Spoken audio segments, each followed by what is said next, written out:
What up, bros? We're 18 back at it again. Welcome to episode 131. Thank you to people watching me for the first time. Hope you liked the video. Go back and check out my other videos. Maybe find something you like. Remember to like, comment, subscribe, share. Thank you to those who've been with me since the beginning and come along the way. Appreciate you guys for sticking around and watching my videos. Make me want to do better videos. Keep continuing to watch and enjoying the content or whatever. Today's video is going to be about my 5 favorite comedies that people don't really know about or find pretty funny. These movies are hilarious in my opinion. So hope you enjoy it. Let me know what you think about it afterwards. All right, so the first movie is going to be Mr. Deeds, starring Adam Sandler, Winona Ryder, John Turturro, and a pretty good cast. You know, the people he usually puts in the movies or whatever. The Rotten Tomatoes gave it a 22%, which is ridiculously low, and the audience score was 22% too. So from those scores, I'm thinking that people didn't think it was a good movie. I saw this movie when it first came out. I thought it was hilarious. I used to be a big Adam Sandler fan. This is one of the last movies that I really liked by him. But this movie is hilarious to me. It's so funny, and John Turturro is ridiculously funny in this movie in the role that he has. So Adam Sandler stars as Longfellow Deeds, a kind-hearted and fiercely protected man who runs a pizzeria in Mandrake Falls, New Hampshire, with his friend Jan. He writes greeting cards in his free time, hoping they might be accepted by Hallmark. That's a whole nother story. That shit is fun. That whole backstory is funny about the Hallmark cards. So a quick rundown of the story. He's the only living relative of a billionaire Preston Blake, the owner of Blake Media. He's a great nephew. He flies down to New York to sign a deal to sell his shares of the company for $40 billion. He meets the staff, including the super funny butler Emilio Lopez, who's played by John Turturro. My name's Deeds. I am Emilio, sir. I am your servant. Servant? I don't want a servant, but you want to be my friend? I'll take that. He then meets a cynical television tabloid reporter, Babe Bennett, who invents a fake persona of Pam Dawson, who is played by Winona Ryder, to get close to Deeds. Winona Ryder is hilarious. The stories he makes up to cover her backstory is funny as shit throughout the whole movie. It's like the lines are so bad that they're not believable, but Adam Sandler's character, being the kind person he is, he believes everything she says. So he falls in love with her. She makes up a ridiculous backstory of her being a nurse from a real town of Winchesterton Field, Iowa. She thought it was a fucking made up name, which is hilarious. Winchesterton Field, Phil? Mr. Deeds takes her on a fucking trip to fucking Winchesterton Field, Iowa. He finds that it's a real place. Winchesterton Fieldville, Iowa. You gotta be shitting me. And then the shit that goes on in this section of the movie is so funny. He introduces her to people. They don't know who she is, of course, because she made it all up. It is like that whole scene, like I think it's like 10 minutes. Funny as shit. I laughed so hard in the movie theater when that shit came on. Oh my god, there it is. Blue shutters, red door, tire swing. That's your house, isn't it? But in the end, he finds out that she's lying, and he leaves back to New York. So back in New York, there's a dispute about the shares of the company. A diary is revealed by the girlfriend or whatever. It's showing that Blake had a romance with his maid, and Emilio is the son of Blake. So he's a true heir to the company. So Emilio takes control of the company. That is my birthday. To Miss Consuela Lopez. That is my mother. And the rightful heir to $40 billion. That is my money. He fires the corrupt board members. He thanks Deeds for his friendship and support. And before he leaves, he gives him a farewell gift of $1 billion. Mr. Cedar, you are fired. You? Oh, you, sir, you are definitely fired. Deeds, how about $1 billion? All right. Done. So, Deeds and the girl reconcile and return to Mandrake Falls, where she now works alongside him and Jane at the pizzeria. One of the poems that Deeds wrote to Babe is accepted by Hallmark and becomes a popular greeting card. He also buys like pretty much everybody in the town Corvettes. And one of his friends, Crazy Eyes, played by Steve Buscemi, immediately crashes his. Damn, these things are fast. I'm okay. It's a funny movie. It's like ridiculously funny. You gotta watch this movie. I think you'll really like it. It's Adam Sandler back when he was funny, because he's not that funny anymore. Like I said, it came out in 2002. So it's currently streaming on Amazon Prime, Sling TV, Google Play, Fandango, At Home, Philo, and YouTube and Apple TV. So definitely check it out. Super funny. I guarantee you'll laugh at least a couple times. That's going to do it for Mr. Deeds. All right, so the next movie I'm going to be talking about is Malibu's Most Wanted. One of the best movies to come out in the early 2000s or whatever. Came out in 2003, starring Jamie Kennedy, Tate Diggs, Anthony Anderson, Regina Hall, Terry Crews, Damian Wayans, and Blair Underwood. Rotten Tomatoes gave it a 31%, which is super low. It's ridiculously low. That's unbelievable. A movie this funny and this good. And the acting was real good too. Audience score of 54%, which is higher than the regular score, but it's still low. And I think it's still certified rotten with a score of 54%. This movie is by no means rotten. It's a great, like, hour and a half movie. It's super funny. The cast is phenomenal.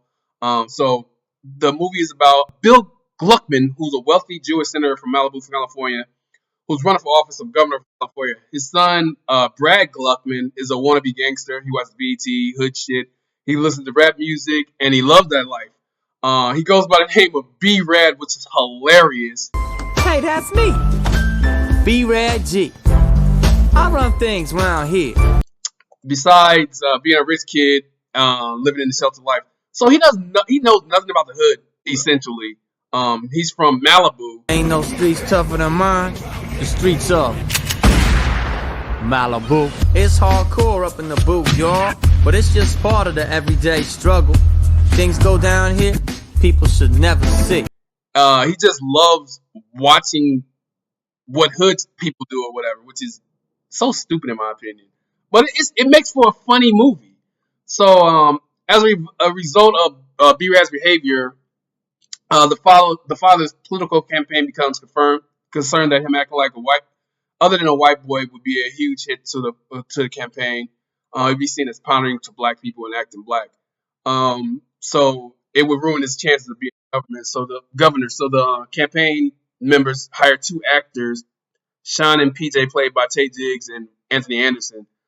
They don't know shit about the inner city life either. They were political people. They grow up in like good neighborhoods or whatever. So they, I guess, because they were black, they had them to act like gang members. That whole scenario is hilarious too. Get this straight. You want us to take this kid and scare him into acting like a little white boy again? Now, if you don't think you can handle it, then...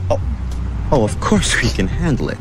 I'm from Juilliard, for Christ's sake. I'm from the Pasadena Playhouse. So they kidnap B-Rad, take him to South Central LA, where PJ's cousin Shonda, played by Regina Hall, lives. They want to scare him white. I guess that's what that's what they call it, whatever. After witnessing inner city life, seeing what inner city life is really like. So while in LA, they engage in mildly dangerous activities like petty theft in order to convince B-Rad that he shouldn't return home. Also, while in LA, they cross paths with a gang leader Tech, played by Damian Wayans, after bumping into him at a club. He was also Sandra's ex-boyfriend. In the meantime, of course, B-Rad developed feelings for Shonda, who at first thought he was super corny, as a super corny black or white boy trying to be black, but realized he's super funny and he's actually being himself, and that's like his real persona. It's not fake to him or whatever. It's not what everybody sees him to be, but he's a real person. He's not a poser, as he would say. So eventually, B-Rad found out the whole trip to South Central was fake. In order for him to be scared straight, he takes matters in his own hand and gets kidnapped for real by Tech and his gang. B-Rad thinks that Tech is a part of the rules, which he's not, and he starts to act like stupid, crazy, wild. Tech soon becomes impressed at his intimidation tactics, and from the result of him playing GTA. Hey, where you learn that from? Grand Theft Auto 3? Word? Can I borrow that? Unfortunately, during a house party, B-Rad almost gets shot by Tech for a misunderstanding with Shonda. He accidentally shot himself in the foot. He barely grazed him due to his poor aim. His father realized that his son is in actual danger. He rushes over to the hood and uses his negotiating skills to ease the situation. In doing so, he realized that he should accept B-Rad for who he is, and he decides he will support his son unconditionally. They make up, and they return to Malibu. And the end, the film closes with B-Rad and Bill celebrating his victory to the governor. Right? So he becomes the governor, and he ended up getting the girl. So all good in the end. I thought this movie was hilarious, especially because the white boy was acting black. I thought that whole scenario was funny as shit. I thought Taye Diggs and Anthony Anderson did an amazing job when they was acting black, and then when they went back to themselves, that shit was funny as shit. They changed the whole voice and persona changed. It was just the whole situation was like super funny with me to me. I thought the acting was phenomenal for a comedy. Everybody in the movie played their part fairly well. I think it's a real good movie. I think you guys should check it out if you haven't seen it. Even if you have seen it, you should check it out. It's super funny. I think you will enjoy it. I pretty much guarantee you'll enjoy it because it's real funny. You can watch Malibu's Most Wanted on Amazon Prime, YouTube, Apple TV, Fandango at Home, and Google Play Movies. Definitely check it out. It's super funny. I think you'll truly enjoy it. I enjoy it every time I watch it. It's a movie that you can watch all the time. And that's going to do it for Malibu's Most Wanted. Definitely check it out. All right, so the next movie we're going to do is Stuck on You. This is one of my favorite movies of all time. So funny. As everybody knows, I love Matt Damon. He's one of my favorite actors of all time, pretty much. So this movie came out in 2003, starring Matt Damon, Greg Kinnear, Eva Mendes, and Cher as herself. Rotten Tomatoes gave it a 62%, which is not bad. The audience score was only 35%, which upsets me a lot because this movie is so fucking funny. It is ridiculously funny. It has cameos by Jay Leno, Ricky Williams, a football player, Ben Carson, who ran for president, Cameron Diaz, Frankie Muniz, Meryl Streep, Luke Wilson, Jesse Ventura, the wrestler, Tom Brady, the GOAT of football, and Lawyer Malloy, who's also a football player. This movie is hilarious. It is so funny. And to think all the people that they got in the movie is ridiculous. So the movie follows two conjoined twins, Bob and Walt Tenner. They try to live as normal life as possible. Outgoing and sociable, Walt inspires to be a Hollywood actor, while his brother Bob, played by Matt Damon, is shy and introverted. So they run a quickie bar, a diner in Oak Bluffs on Martha's Vineyard, guaranteeing free meals if the orders are not completed in 3 minutes. It shows how skilled they are and instinct they are when they're working or whatever. It's pretty impressive, actually, to tell you the truth.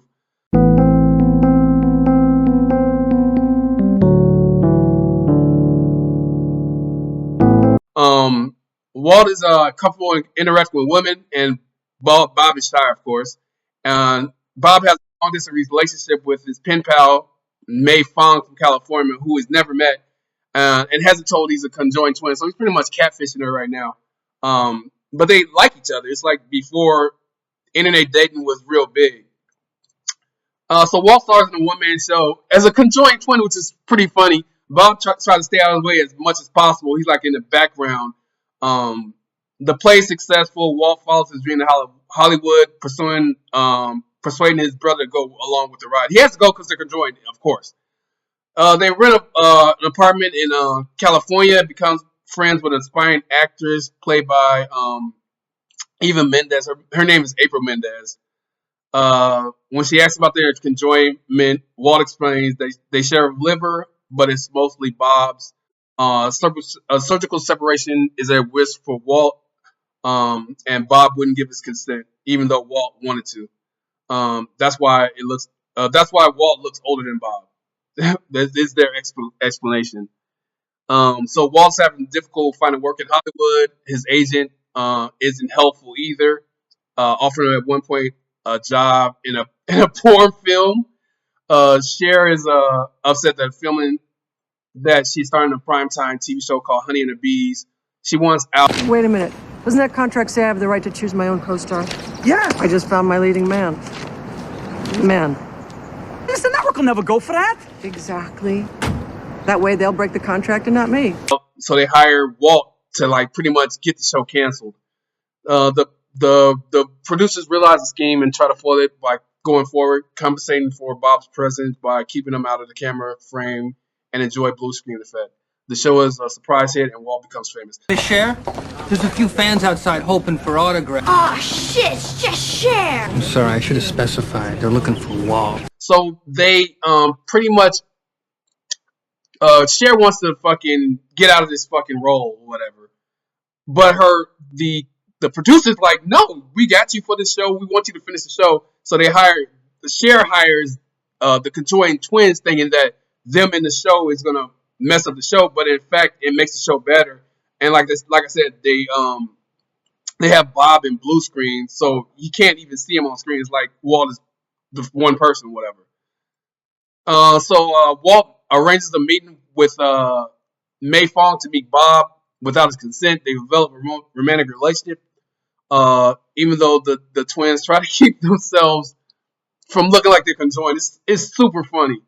So Walt they have to take him everywhere, and they make different disguises and stuff to make it seem like he's not there. And eventually, when May discovers them in bed, she thought they're gay, but then they end up telling her the truth and shows that they're conjoined, and she's in shock and she runs away. Of course, seeing that would definitely make somebody run away.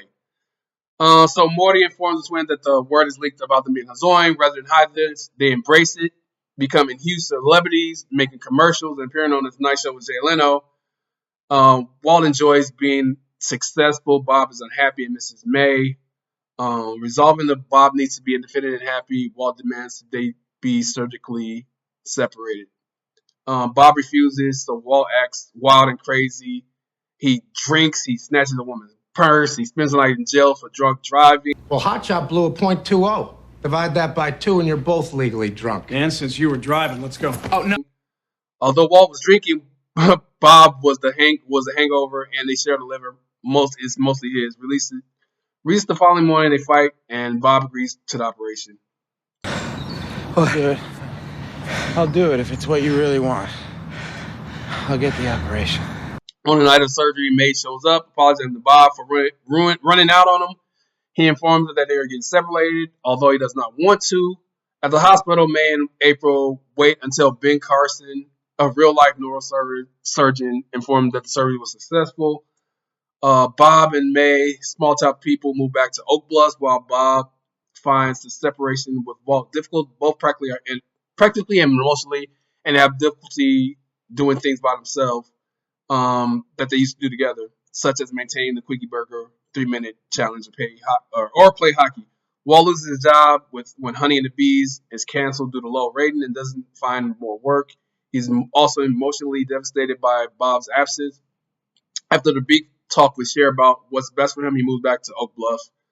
1 year later, Walt and Bob are running a restaurant together. Bob and May are married, and May is pregnant. The twins stimulate their former conjoinment with Velcro clothing that attaches them. Walt finds creative fulfillment continuing in local plays, including a musical which he and Meryl Streep play Bonnie and Clyde.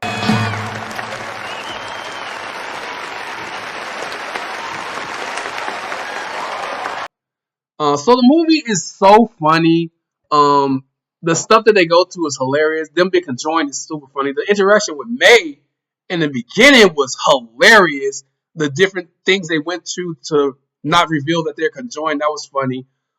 This movie is like I said, it's one of my favorite comedies. Like not even from 2003, but today I still watch it from every now and then. It's a real good comedy. I think you truly enjoy it. A lot of people haven't seen it. Definitely check it out. You can watch it on YouTube, Apple TV, Amazon Prime TV, Google Play Movie, Fandango at home. Definitely check it out. If not for the movie, check it out for Matt Damon because he does a good job. And Greg Kinnear is always funny. Cher is super funny in her limited role too. And the cameos are pretty impressive too to have all those people in this movie. So that's going to do it for Stuck on You. Okay, so the next movie I'm going to do is Just Friends, one of the funniest movies in 2005, starring Ryan Reynolds, Amy Smart, Anna Faris, Chris Klein, Chris Marquette. Rotten Tomatoes gave it a 43%, which is dumb low, but the audience score made up for it with a 71%, which is not as high as I would like it to be, but it's still pretty high. I thoroughly enjoy this movie. I think it's super funny. I love Ryan Reynolds. I think he's a hilarious guy. I think he's super funny. I like him in pretty much every role. He hasn't done many serious roles, but the serious roles that he's been in were pretty good in my opinion. I love this movie. I don't even like rom-coms like that, but it's just a good movie. So the movie starts off in 1995 with obese Chris Brander, who's played by Ryan Reynolds, of course. It's funny because they put all the makeup on and make him fat. It's super funny. He looks real funny.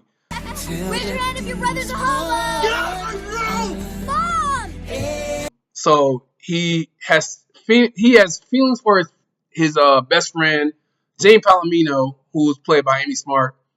He confesses his feelings to her in a yearbook, and he intends to give her the yearbook and see what she says. We've been friends for a really long time. Hoping to be your boyfriend. Sincerely, Chris Brander. So he goes to her room. There's a party at her house. He goes to her room and gives her the book. The ex-boyfriend, Tim, comes in, who's like a football jock, and he doesn't peak after high school. He's just like a loser. His highlights of his life were in high school. He grabs he swapped the book by mistake. So he goes out. He realizes that he has Chris's book, and he reads everything that Chris wrote in the book, which is super embarrassing. Like we're not in high school, but we're in our own Chris and Jamie little world. You're my best friend. Please don't do that. But I want to be more than that. He comes out and notices, first he starts talking to Jamie. Jamie admits that she doesn't share the same affections for him.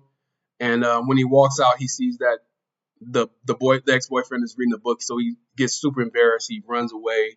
He said he's never coming back, and he vows to everybody that he's going to be better than everybody, bigger and better than everybody. So fast forward, it's funny how he runs out too. He gets on his bike and rides away. It's just dumb funny. So 10 years later, they show Chris had lost weight. He's like a supermodel. He's the real Ryan Reynolds at this point.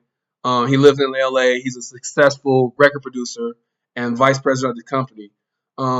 His main star is Samantha James, who is Anna Faris. She's like a super pop star or whatever. I'm gonna be real, okay? I'm not gonna let you turn me into some happy bubblegum wannabe, okay? I need to transcend. So he's told by the CEO to take her to Paris for some label stuff, and he doesn't want to go, but this girl's in love with him too, also. He doesn't want to go, but he eventually goes. He gets on a plane to Paris. The plane has mechanical issues, so they have to land, and they land in New Jersey near Chris's hometown. So they go back to his hometown. He was like, "Oh, since I'm here, I might as well stay a while." Goes back to his hometown, meets up with his mom and his brother. His brother is dumb funny. His mom is funny too, but his brother is stupid funny. I think she left you hanging. It's probably just an important business call. Get off the phone. What, the bar ran out of curly fries? Get off the phone. Dude, you're gonna boink Jamie tonight. Yes. Are you happy now? His brother is played by Marquette, he's been in a lot of movies, usually a comedy type dude or whatever. So he's in town. He goes to the bar. He meets his friends who's known from high school. And in the bar, Jamie Palomino is working there. And she's embarrassed because she works in a bar and she's still in her hometown. And she's 28 by now, I guess, 29. And she's embarrassed because she sees him and he's like super hot to her or whatever. And I guess she remembers that she used to make fun of him or whatever. But they meet up, and he realizes he still has feelings for her, and he doesn't want a platonic. He wants a relationship. He wants to have sex with her. He just wants to abuse her pretty much for what she did to him or whatever. So he stays for a few days. And he just tries to impress her or whatever, I guess. So there's a couple hockey scenes where he's playing hockey with the little kids. It's super funny. Okay, it's just these damn Reynolds kids. It's fine. Just don't cuss in front of the children. Potty mouth. He meets the old classmate, Dusty Dinkelman, played by Kevin Kline, who's like a heartthrob now. He plays the guitar. It's super funny. And he's in love with her too. Palomino? Jamie Palomino. Dusty Dinkelman? Yeah, actually, I go by Dusty Lee now, but yeah. Eventually, through the movie, he realized that Dinkelman is a loser. He just wants to have sex with Jamie Palomino. Chris tries to warn Jamie, but instead attacks Dusty in front of her. She refuses to listen to him explain because he's an idiot. He just looks stupid. So consequently, he gets drunk, goes to Jamie's bar, find her there with Dusty. Comes out, Chris and Jamie fight, get into a fight, another fight where he blames her for keeping him in the friend zone, and he says he will never amount to anything. Furious Jamie strikes Chris, and he gets tossed out. Being the girl who peaked in high school. Slapped like a cheerleader. And stay out. It's funny because the whole fight is funny. The whole scenario where Dusty tries to have sex with her is funny. Dusty and I are friends. Right. Not for too long, I hope. I've been meaning to talk to you about our relationship. Maybe we could take the next step or something. I don't know. I would think she's a villain in this movie, in my opinion, because she, the way she acts towards Ryan Reynolds' character makes it insinuate that she likes him a lot, but she really don't, and she keeps him in the friend zone. And this is the first time I ever heard the friend zone. This is the first time I ever heard the word friend zone. I never knew what that was before this movie. What the hell's the friend zone? See, when a girl decides that you're her friend, you're no longer a dating option. You become a complete non-sexual entity in her eye. But I think she's the villain in this movie. She's a dick, pretty much, especially in her high school years. She was the cheerleader, the big time person, and she just treated people like she was better than them, I guess you could say. But anyway, so Chris leaves after he gets into the fight with Jamie, returning to LA and rejecting Samantha again. Chris realizes that Jamie is his true love. He returns to New Jersey, claims love, and they kiss, and they become a couple, whatever. This movie is super funny. It introduces the word friend zone. The comedy is so over the top, especially the part when they're doing the Christmas decorations. That shit is so funny. Definitely check this movie out. It's real funny. Ryan Reynolds is at his peak in this movie, in my opinion. You can check it out on Amazon Prime, Apple TV, Google Play Movie, Fandango at home. Definitely give it a try if you haven't seen it. I think you'll really enjoy it. You'll really laugh a lot. And the acting is real good. The comedy is fantastic.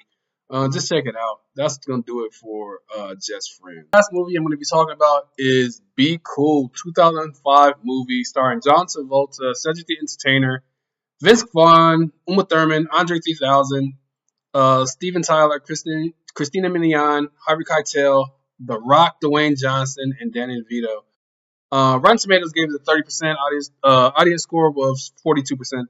Both are real low for a movie of this caliber with the amount of actors that are actually good in this movie. It's super funny. I think the score is definitely not reflected correctly. I think it should be at least an 80 in my opinion. But it's a real funny movie. And the cast is amazing. There's a lot of cameos in it too. So the movie stars John Travolta, of course, as Chili Palmer. I guess this is a part 2 to Get Shorty, which I never saw. But for some reason I never saw Get Shorty. I don't know why. But I saw this just flipping through TVs and it was on. I was like, oh, John Travolta movie, I'll watch it. And I didn't even realize all the stars that were in it. Anyway, so John Travolta stars as Chili Palmer.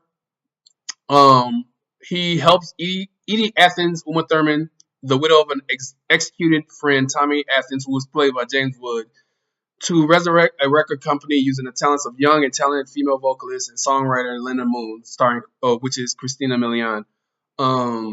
So it's a long story, but the story revolves around the girl Christina Milian trying to get a record deal.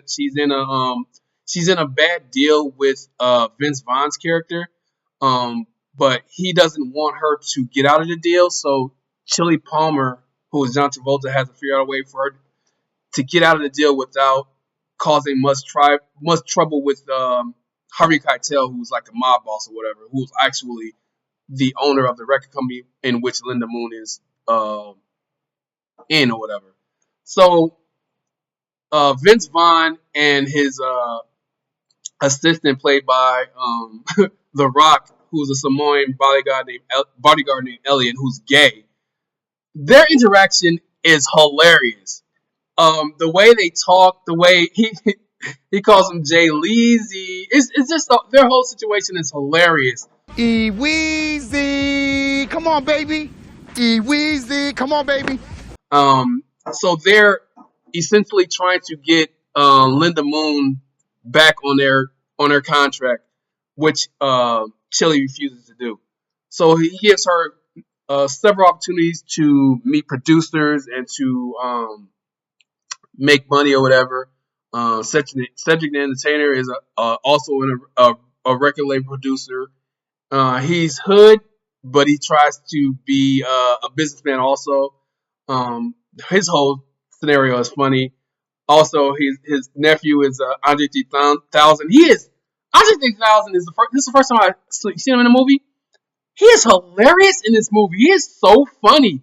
The scenes he's not in it a lot, but when he talks or when he has a scene, he fucking kills it. You only have to say nothing. I already know. I know. Can't help it, man. Don't give me no gun, man. You know what I'm gonna do. So while going through the movie, Chili introduces Linda Moon to Steven Tyler from Aerosmith. They perform together. She becomes a big deal. In the end, she ends up getting out of her record deal with Harvey Keitel and them, and she ends up being a superstar. That's the abridged version. There's a lot more that goes into it, like the whole Elliot thing, his interaction, because he gets an audition. He gets into a fight with Chili.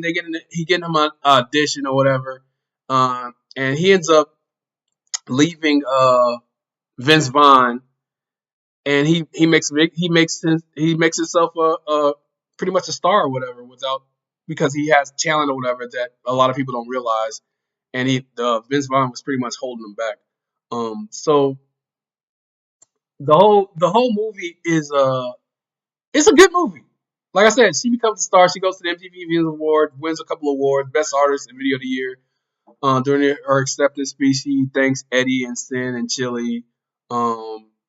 Eddie and Chili leave the award ceremony. As Chili drives off, they see a billboard with Elliot, who's starring in the movie with Nicole Kidman. It's a real good movie. It's super funny. It's a lot that goes into it. I didn't really know how to explain it right. I would say you have to watch it to find out what really goes on because it's a real good movie. I think you guys, if you haven't seen it, will truly enjoy it. I'm gonna eventually watch Get Shorty because I've heard a lot about it. But you can watch this movie for the first time. When I was looking where you can watch this movie from, there's so many places you can watch it from. So you can watch this movie. It's currently streaming on Tubi, the Roku channel, YouTube, Amazon Prime, Philo, Google Play Movie, Pluto TV, MGM Plus, Sling TV, YouTube TV, Fandango at Home, and Apple TV. That's a lot for a movie to get such low scores. It's available on pretty much every stream you can think of. So there's definitely no excuse if you really want to watch it to watch it. I definitely recommend you watch it. That's gonna do it for my video. Hope you enjoyed it. You could have been on anybody else's channel and decided to watch mine, so I truly appreciate you guys for sticking around and watching my video. It's a pretty long video. Sorry about that. About 20 minutes. Sorry I didn't go into the last movie that long. It's a complicated plot or whatever, so it was pretty hard to get through. But I truly think you'll enjoy the movie if you watch it. But anyway, thank you guys for watching. Have a good one, and I'll get at y'all on the next one.